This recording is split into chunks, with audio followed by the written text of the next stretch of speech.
ذوالقرنین کون تھے؟ یاجوج ماجوج سے ان کا کیا تعلق تھا اور یہ مخلوق اس وقت کہاں پر موجود ہے؟ اپنی لاسٹ ویڈیو کے اندر ہم نے انہی سوالات کے جوابات قرآن و حدیث کی روشنی میں جاننے کی کوشش کی تاکہ ایک بار ان لوگوں کی کنفیوژن کو ختم کیا جا سکے جو کہ قرب قیامت کی اس نشانی کو لے کر اب تک کنفیوز ہیں، اور جدید دور کے موٹیویشنل سپیکرز اور سائنس فکشن کہانیوں سے متاثر ماہر قرآن کو سن کر انہیں کوئی ایلین مخلوق سمجھتے ہیں جو کہ دنیا سے دور کسی اور پلینٹ پر یا پھر سیارے پر آباد تھی اور ابھی بھی وہیں پر موجود ہے اور قیامت کے قریب حضرت عیسیٰ علیہ السلام کی واپسی کے بعد ہی آزاد ہوگی۔ یہ ٹاپک کیونکہ بہت ہی ڈیٹیلنگ اور کمپلیکس ہے، لہٰذا ایک ویڈیو کے اندر اس کی ہر ایک ڈیٹیل کو بیان کرنا ممکن نہیں تھا، جس کی وجہ سے لوگوں کو بھی ابھی تک اسے سمجھنے کے اندر بہت کنفیوژن ہے۔ لہٰذا لاسٹ ویڈیو پر سب سے زیادہ پوچھے جانے والے سوالوں کا جواب ہم اس ویڈیو کے اندر جاننے کی کوشش کریں گے۔ تیسرا سوال کہ جب یاجوج ماجوج نکلیں گے تو پورے سمندروں کا پانی پی جائیں گے اور اشکنازی جیوز تو ایک انسانی مخلوق ہیں، وہ ایسا کیسے کر سکتے ہیں؟ پہلی بات کہ حدیث مبارکہ کے اندر کسی سمندر کا ذکر نہیں ہے بلکہ ایک صاف پانی کی جھیل کا ذکر ہے جس کو جھیل تبریہ بھی کہتے ہیں۔ جھیل اور سمندر کے پانی کے اندر زمین آسمان کا فرق ہوتا ہے۔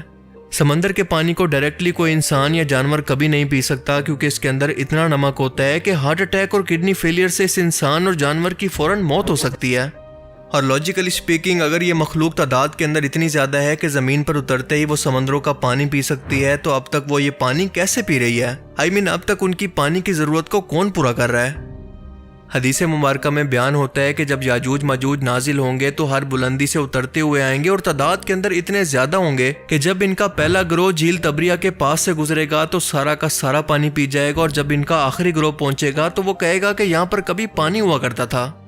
کیا آپ جانتے ہیں کہ خاص طور پر جس جھیل تبریہ کا حدیث مبارکہ کے اندر ذکر کیا جا رہا ہے وہ کہاں پر ہے؟ اسرائیل میں۔ جی ہاں، اسرائیل کے اندر، جس کا پانی صبح و شام اسرائیل کے لوگ اپنی فصلوں اور پینے کے لیے استعمال کر رہے ہیں۔ انگلش میں اس کو سی آف گلیلی بھی کہا جاتا ہے۔ یعنی حدیث مبارکہ کے اندر کسی سمندر کا ذکر نہیں بلکہ خاص طور پر اس جھیل تبریہ کا ذکر موجود ہے جو کہ میٹھے پانی کی ایک جھیل ہے جس کا پانی پیا جا سکتا ہے، اور اس وقت یہ اسرائیل کے قبضے میں ہے۔ کیا یہ بھی اتفاق ہے؟ یاجوج ماجوج کے اس گروہ کو آپ اس قوم خضر کی ہر آنے والی اگلی نسل تصور کر کے اس کا مطلب سمجھنے کی کوشش کریں کہ ان کی اگلی نسل آہستہ آہستہ اس پانی کو پی کر اس جھیل کو خشک کر دے گی۔ یاد کریں کہ حدیث مبارکہ کے اندر یہ بیان ہوتا ہے کہ جب یاجوج ماجوج کھول دیے جائیں گے تب اس جھیل کو خشک کریں گے۔ اور اب اگر میں آپ سے یہ کہوں کہ یہ جھیل تبریہ بہت جلد خشک ہونے کے انتہائی قریب ہے تو کیا آپ میری بات پر یقین کریں گے؟ جی ہاں، یہ قوم خضر، اشکنازی جیوز یا پھر موجودہ دور کے اسرائیل کے جیوز اس تمام پانی کو پی چکے ہیں۔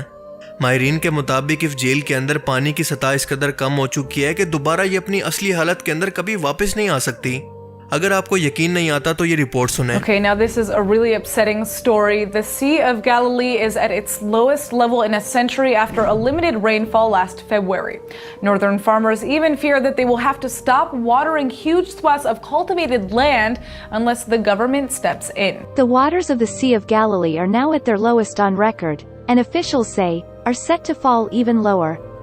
The crisis is both natural and man-made. اب مجھے بتائیں کہ آج کے ٹائم کے اندر اگر کوئی آسمانی مخلوق یا پھر یاجوج ماجوج جھیل تبریہ تک پہنچتی ہے تو اس خشک جھیل کا پانی کیسے پی سکتی ہے؟ کیا اس کی کوئی سینس بنتی ہے؟ یعنی سمندروں کے پانی کو پی جانے کا کوئی ذکر حدیث مبارکہ کے اندر موجود نہیں ہے بلکہ قرآن و حدیث کو نہ سمجھنے کا نتیجہ ہے۔ یاجوج ماجوج یا قوم خضر کا قبضہ کوکاف کے شمالی پہاڑی علاقوں کے اندر تھا، اور ان کے بادشاہ نے اپنی رعایا سمیت یہودیت اختیار کر لی تھی، جو بعد میں موجودہ دور کے پولینڈ اور جرمنی کے اندر جا کر آباد ہوئے، اور دوسری جنگ عظیم کے بعد یہ لوگ موجودہ اسرائیل کے اندر جا کر آباد ہونا شروع ہو گئے، جبکہ اصل بنی اسرائیل یعنی حضرت یعقوب علیہ السلام کی اولاد اور ان کے 12 بیٹوں کی نسل پوری دنیا کے اندر ابھی تک در بدر ہے۔ یہ اصل بنی اسرائیل گندمی رنگت کے ہیں کیونکہ یہ عربوں کے زیادہ قریب ہیں، جبکہ اشکنازی جیوز یا پھر قوم خضر سفید فام ہیں، یہ ترکوں کی نسل سے ہیں۔ ان دونوں کے والد کا نام تھا تگورما جو کہ ترکوں کے باپ بھی کہلاتے ہیں۔ آج کے ٹائم میں ان کو یورپی جیوز بھی کہا جاتا ہے۔ قرآن کریم میں یروشلم کی بستی کا ذکر سورہ انبیاء کے اندر اس طرح سے موجود ہے کہ یہ قوم بنی اسرائیل دوبارہ دنیا کے اندر اپنی حکومت قائم نہیں کر سکے گی، اور یہاں تک کہ اس کے بعد یاجوج ماجوج کھول دیے جائیں گے۔ کیا آپ کو قرآن پاک کی ان دونوں آیتوں کے درمیان کوئی ربط نظر نہیں آتا جو کہ ایک دوسرے کے اوپر موجود ہیں؟ اور ظاہر ہے کہ یہ بلا وجہ نہیں ہے، ان دونوں چیزوں کا آپس کے اندر کوئی نہ کوئی تعلق موجود ہے۔ ذرا غور کریں کہ بنی اسرائیل قوم کو دوبارہ ان کی حکومت نہ دینے کی سزا کا اعلان کرنے کے بعد اللہ پاک فرماتا ہے کہ یاجوج ماجوج کو کھلا چھوڑ دیا جائے گا۔ اللہ تعالیٰ کی ذات ایبسٹریکٹ معنوں کے اندر اس قوم خضر کی حکومت اور پھر دنیا پر ان کے مسلط ہو کر ہر ایک اونچائی پر ان کا کنٹرول ہونے کی پیشن گوئی کر رہا ہے۔ سورہ انبیاء کی ان 2 آیتوں کی ایک ساتھ موجودگی کا جواب یہ انٹر گلیکٹک یا پھر آسمانی سفر کیسے دے سکتا ہے؟ آج بھی دنیا بھر کے اندر موجود ربعی اور کرسچن پادری بھی تاریخی طور پر اشکنازی اور اصل جیوز کے فرق کو سمجھتے ہیں، اور یوٹیوب پر آپ کو اس طرح کی بہت ساری ویڈیوز مل جائیں گی جو اس فرق کو ایکسپلین کرتی ہیں کہ اصل جیوز اور اشکنازی جیوز کے اندر کیا فرق ہے۔ ان میں سے کچھ کو سیمپل کے طور پر آپ خود دیکھ لیں۔ ڈاکٹر جان اینٹن ایک اشکنازی ڈی این اے سائنٹسٹ ہیں، اور انہوں نے اپنی ریسرچ کے اندر ایک ایسا حیرت انگیز دعویٰ کیا جس نے سب کو حیرت میں ڈال دیا۔ اس کا کہنا تھا کہ میری تحقیقات کے مطابق موجودہ اشکنازی جیوز کا ڈی این اے 99.97% ایک ہی نسل سے ملتا ہے، اور وہ نسل بنی اسرائیل نہیں ہے بلکہ قوم خضر ہے، اور یہ وہ نسل نہیں ہے جو کہ بنی اسرائیل سے تھی، بلکہ ان کا ڈی این اے ترک نسل سے بہت زیادہ ملتا ہے، جس کا مطلب کہ اسرائیل کے اندر موجود 99.97% یہودی دراصل اشکنازی جیوز یا قوم خضر سے ہیں۔ ممکن ہے کہ اس سے بھی زیادہ ہوں۔ You see Ashkenazis, which is right, that kind of pinkish orange one, or right on the line on the right side, very similar to Syrians, a little bit to Turks, Romans. I have a startling statement to make, which may be that none of you here who are Ashkenazi Jews may be under the laws of Israel Jewish. That is true by DNA, and this is going to present some fascinating theological problem. We've all heard the phrase, we are regardless of race 99.9% the same. That was the common refrain when the Human Genome Project, the crude map of it was revealed in the year 2000. President Clinton said it. Others repeated it. There are articles in the New York Times saying it. First of all, we know now it's not 99.9%, but it's actually 99.7%. اور اب ذرا رسول پاک صلی اللہ علیہ وآلہ وسلم کی اس حدیث مبارکہ کو یاد کریں کہ جب آپ نے فرمایا کہ آدم علیہ السلام سے قیامت کے دن اللہ پاک فرمائیں گے کہ اے آدم اپنی نسل سے جہنمی اور جنتیوں کو الگ الگ کرو، تو ان لوگوں میں 999 جہنمی ہوں گے جو کہ یاجوج ماجوج کی نسل سے ہوں گے، جبکہ صرف ایک شخص میری امت سے ہوگا۔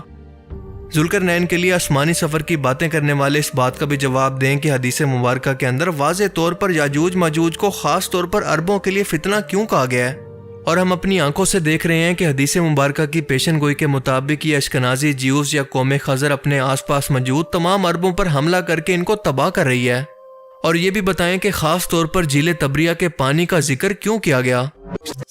اور وہ مشہور زمانہ حدیث تو یقیناً آپ سبھی کو یاد ہوگی جس کے اندر بیان ہوتا ہے کہ ایک صحابی رسول جن کا نام تھا حضرت تمیم داری، انہوں نے ایک ویران جزیرے پر جب دجال سے ملاقات کی تو باقی تمام سوالات کے ساتھ ساتھ دجال نے تمیم داری سے یہ بھی پوچھا تھا کہ کیا جھیل تبریہ کا پانی خشک ہو چکا ہے۔ حضرت تمیم داری کا جواب تھا کہ ابھی اس کے اندر کافی مقدار میں پانی موجود ہے۔ دجال نے یہ سن کر کہا تھا کہ بہت جلد اس کے اندر پانی خشک ہو جائے گا اور مجھے باہر نکلنے کی اجازت مل جائے گی۔ اب یہ لوگ اس حدیث مبارکہ کا کیا جواب دیں گے؟ یعنی یاجوج ماجوج کی یہ نسل دراصل رسول پاک صلی اللہ علیہ وآلہ وسلم کے دور سے ہی آزاد ہو کر پوری دنیا کے اندر پھیل چکی ہے، اور آج کے دور کے اندر یہ پوری دنیا سے ایک جگہ پر اکٹھے ہو کر اپنے لیے ایک الگ ریاست بھی حاصل کر چکے ہیں، اور پوری دنیا کے لیے خاص طور پر عربوں کے لیے فتنہ بن چکے ہیں۔ جھیل تبریہ کا پانی بھی پی پی کر خشک کر چکے ہیں اور اپنی عادت کے مطابق فتنہ و فساد بھی پھیلا رہے ہیں۔ حدیث مبارکہ کے مطابق اونچائی پر موجود ہو کر یعنی عالمی banking system, media, politics, film industry, نفسیاتی، سفارتی اور جنگی طور پر ہر جگہ سے آج مسلمانوں پر حملہ آور ہیں، ان پر قبضہ کر چکے ہیں، کیونکہ ضروری نہیں کہ دنیا پر صرف جنگ کر کے قبضہ کیا جائے، بلکہ مالیاتی، سفارتی اور اخلاقی طور پر بھی آج کے جدید دور کے اندر ملکوں پر قبضہ کرنا ممکن ہے۔ اور اس کام کے اندر اسرائیل کی سب سے زیادہ مدد کر رہا ہے یونائٹڈ نیشن، جس کے اندر کوئی بھی ایک بھی اسلامی ملک ایسا نہیں ہے جو کہ مکمل طور پر ویٹو پاور رکھتا ہو، اور اس میں موجود تقریباً تمام ممالک اسرائیل کے حامی ہیں جبکہ مسلمانوں کے خلاف ہیں، خاص طور پر عربوں کے۔ آج کے ٹائم میں بھی یونائٹڈ نیشن کی پالیسیز کسی بھی ملک پر جنگ مسلط کر سکتی ہیں یا پھر اس پر پابندیاں لگا کر اس کی معیشت کو تباہ کر سکتی ہیں، اور یہی مطلب تھا ہر اونچائی سے اترتے ہوئے مسلمانوں پر حملہ کرنا۔ اور قرآن نے یہ بات ایبسٹریکٹ معنوں کے اندر کی تھی جس کا مطلب آج بھی 99% لوگوں کو سمجھ نہیں آ رہا، ان کو انتہائی کنفیوز کر دیا گیا ہے۔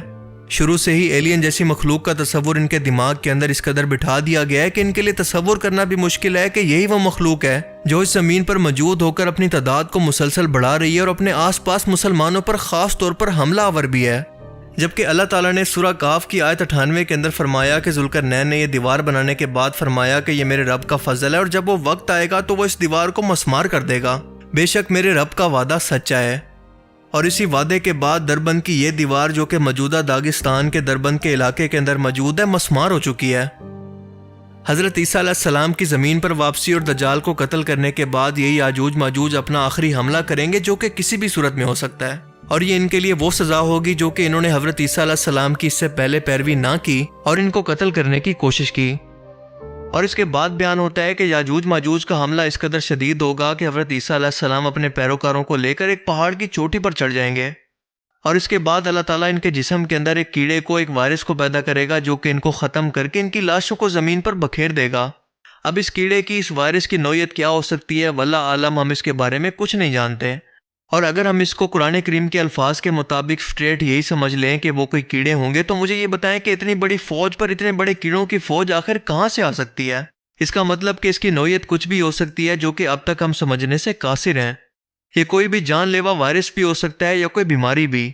کیونکہ 1400 سال پہلے اللہ کے رسول اگر یہ وائرس کا لفظ بیان کرتے ہیں تو آپ مجھے بتائیں کہ کتنے صحابہ کرام اس کو سمجھ پاتے۔